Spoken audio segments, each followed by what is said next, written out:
Nusantara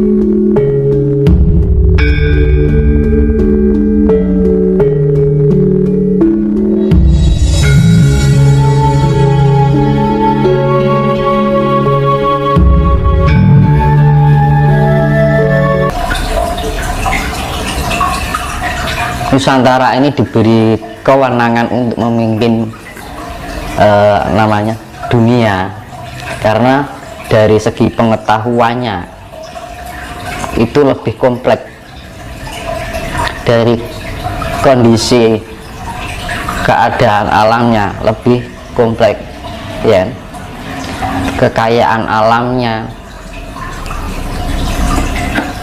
Bahkan Nusantara itu ibaratnya itu pusare bumi, udel lah yang Jawa. Nah, jadi kalau kita ini besok itu peradaban dunia itu sudah tidak mencerminkan yang namanya bangsa ini, bangsa itu, negara ini, negara itu, kerajaan ini, kerajaan itu, sudah enggak lagi. Karena zaman besok itu bukan lagi zaman perang. Jangan kita menerapkan peradaban dunia ini diibaratkan seperti zaman perang dahulu. Merdeka, merdeka. Loh, semua itu ciptaan Tuhan gitu loh, bukan zaman perang lagi. Itulah hakikat peradaban dunia. Kita bukan untuk antara menang dan kalah, tapi bagaimana dunia ini tercipta kesetaraan. Ya namanya adil itu sifatnya kesetaraan.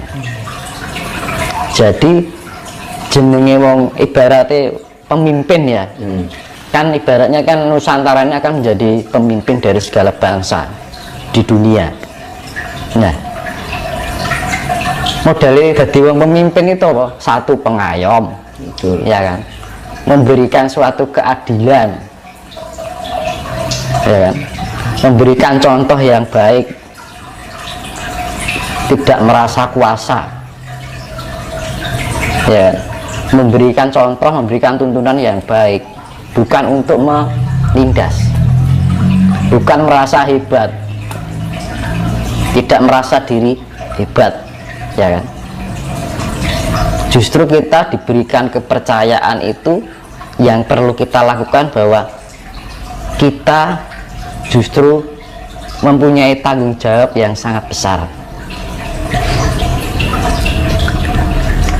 Apakah salah satu upaya atau syarat atau langkah-langkah agar Nusantara ini terwujud menjadi menuju keluar dunia itu termasuk bangkitnya ajaran Budi, Mas? Nah itu jadi yang saya tadi bilang, apa tadi, budi pekerti ya. Pengetahuan orang Jawa itu lebih kompleks, lebih fleksibel, dan sifatnya universal. Itu orang Jawa itu pengetahuannya lebih, saya gini, orang Jawa mengajarkan tentang tata krama, ya kan. Dari segi bahasa aja, bahasa krama halus, krama inggil, basa Jawa Kawi, macam-macam. Itu dari segi bahasa. Dari cara memanggil orang tua dengan anak muda beda. Mas, Pak, ya kan, Mbak, ya kan, Iya. Om, kan. Ibarat kita ke lebih tua manggilnya Mas, manggil Dik. Di luar negeri kan nggak ada. Itu dari cara memanggil itu sudah tahu bagaimana cara menghargai dan menghormati seseorang. Nah, istilahnya cara basa niki tepo saliro. Kita bisa memahami orang lain dan menghargai orang lain dan menghormati orang lain. Walaupun itu anak kecil dipanggil Dik. Nah, wong Jawa kan ngono.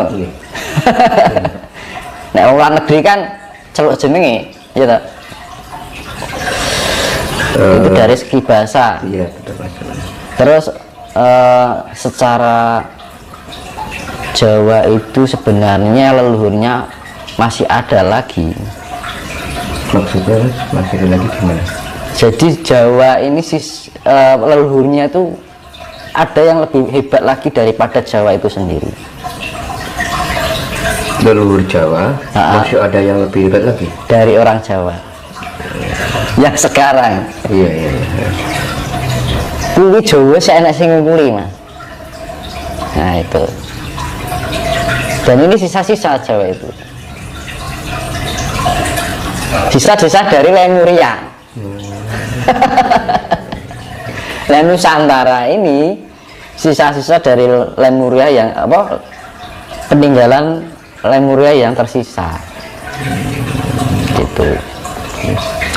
Terus gini Mas Dinus, Mas Dinus kan selaku spiritualis muda, apa yang bisa Mas Dinus sampaikan pada kita ini kan kaum milenial, agar bisa intinya mendukung, support supaya apa yang dicita-citakan bangsa ini tercapai. Misalkan satu contoh, Indonesia menjadi mercusuar dunia, terus bagaimana ajaran mempersiapkan Jawa itu bagaimana Mas Dinus, apa pesan Mas Dinus buat kaum milenial lagi sekarang ini? Jadi kita belajar dari leluhur kita juga ya. Leluhur itu juga penting, dari adat istiadatnya, budaya, dan digabungkan dengan pengetahuan-pengetahuan yang sekarang yang sifatnya ilmiah. Syukur-syukur bisa mempelajari tentang sains gitu. Jadi dasar utama kita latih meditasi dulu, ya kan? Itu dasar awal ya. Sering-sering melek bengi, mandi malam, meditasi, itu nanti terarah dengan sendirinya dulu. Nah, makanya itu apa fungsinya meditasi? Agar kita terbangunkan potensial energi di dalam diri kita meningkat, akhirnya kita bisa juga meningkatkan tingkat kesadaran diri kita sendiri. Nah, kalau kita sudah ada peningkatan tingkat kesadaran diri, kita tidak mudah terbelenggu oleh ilusi.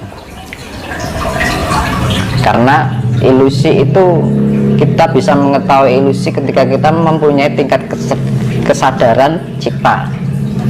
Kesadaran juga kecerdasan. Yang saya bilang dulu adalah IQ. Ya. Terus kesadaran rasa juga kecerdasan rasa, yaitu SQ. Nah, akhirnya kesadaran EQ emosional, dan kecerdasan emosional.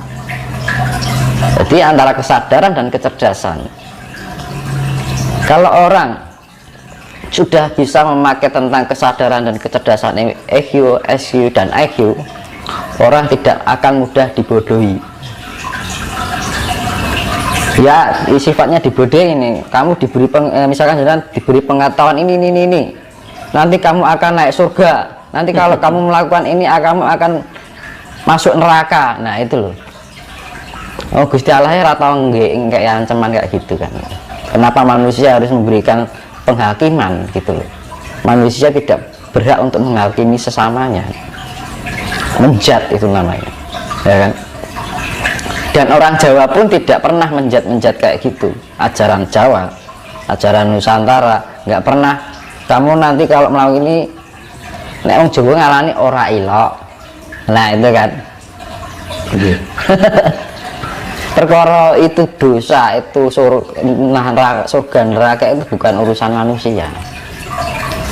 Karena dalam etika Jawa, seperti saya bilang, dalam etika Jawa itu tidak mengenal benar atau salah. Tapi orang yang orang yang masih perilakunya masih merugikan orang lain dianggap orang yang belum mengerti, belum paham gitu kan. Kadang-kadang kita masih melakukan salah. Nah, makanya gunanya kita melakukan salah itu, ketika kita mempunyai tingkat kecerdasan dan kesadaran itu, kita mempelajari kesalahan itu agar kesalahan itu menjadi suatu penjembatan untuk menuju pada sebuah kebenaran. Dan makanya kalau ada orang salah ya jangan disalahkan. Bisa jadi itu adalah suatu perjalanan untuk menjembatani menuju suatu kebenaran. Makanya kan gitu. Sama saja, makanya kita hidup di dalam penuh dengan ilusi. Kita berangkat dari ilusi juga. Kita beri angan-angan, impian, harapan, cita-cita, keinginan, ya kan? Terus kesenangan, kesedihan. Tapi setelah kita nggak ada di dunia, hilang semuanya. Enak-enak di dunia soalnya. Nah itu namanya ilusi. Ini Mas, terkait dengan bangkitnya ajaran Jawa, ajaran Budi.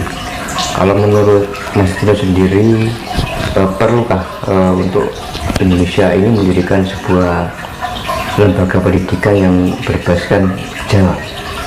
Nah itu seharusnya dari dulu.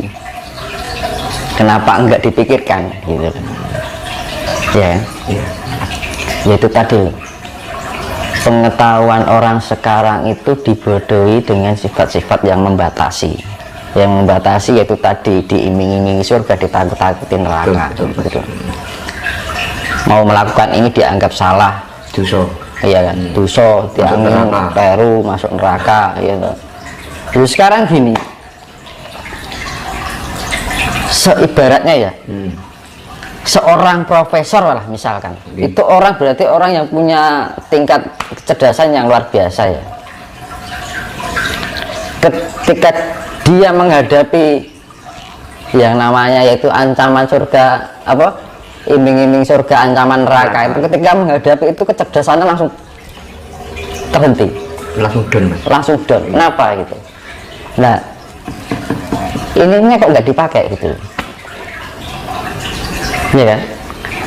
Seorang profesor ketika dia bisa melakukan dengan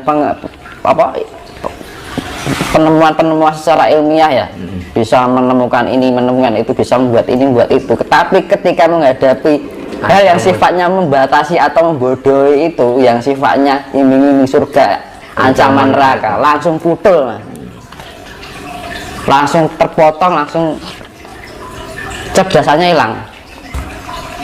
Nah itu makanya intelektual tanpa diimbangi dengan kecerdasan dan kesadaran spiritual itu akan juga bodoh.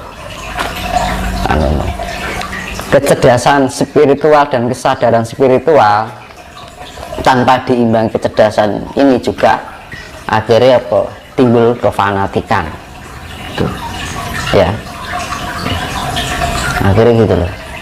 Rumoso bener, rumoso apik, rumoso suci, liyane salah. Justru orang Jawa itu tidak pernah, ajaran Jawa itu menyalahkan orang lain dan menganggap diri merasa benar. Wong Jawa iki diajari lembah manah rendah hati ya. Ya, dasarnya lembah manah, alon-alon waton kelakon, ya kan. Pelan-pelan asal tersampaikan. Sekarang apa? Ambisi yang berjalan. Alon-alon remuk, lentok apa-apa. Nah itu budaya dari mana? Jawa, dari itu Jawane wis hilang. Ya. Seperti kasus kemarin Mas, orang Jawa dikatakan salah satu ustadz atau ulama, orang Jawa itu menyembah pohon.